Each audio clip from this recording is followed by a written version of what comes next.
Vous impressionnez toujours, mon cher explorateur urbain, dans vos trouvailles. Cette fois, sous le pont Jacques-Cartier, qu'est-ce que vous avez vu?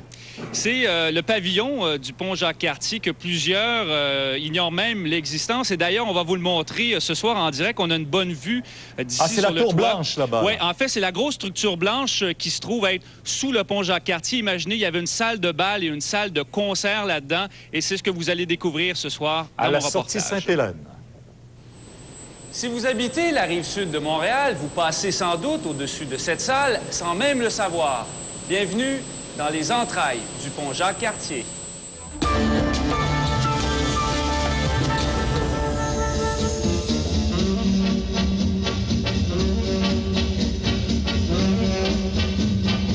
Il y a aujourd'hui un peu plus de 75 ans débutait la construction du pont Jacques-Cartier.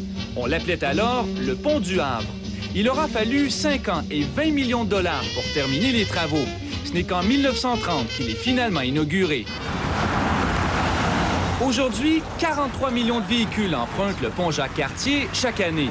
Mais ce que peu de gens savent, c'est que le pont cache un mystérieux pavillon sous sa structure. On y accède de l'île Sainte-Hélène via les tourelles que l'on aperçoit en circulant sur le pont. Une fois passé ce subtil message de bienvenue, il faut monter quelques marches pour accéder à la plus grande des deux salles. Elle est gigantesque.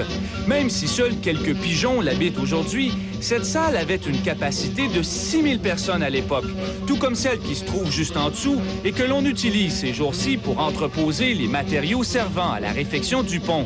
À l'origine, ces deux salles devaient servir de centre civique à la ville de Montréal.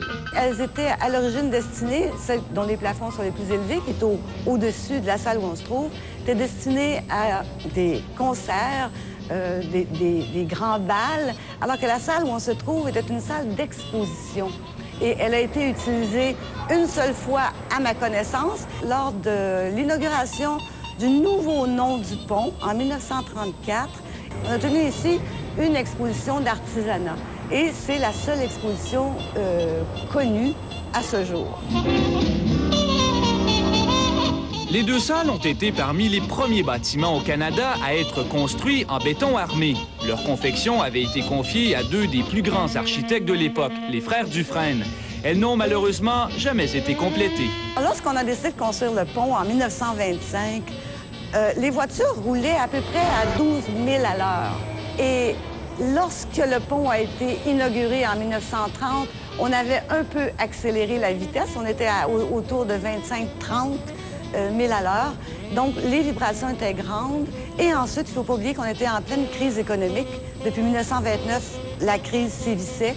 Tous les travaux d'envergure avaient été suspendus à travers le Canada.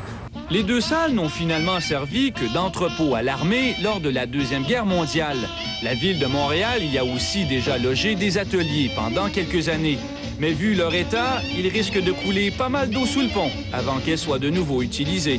Dominique Arpin, TVA, Montréal.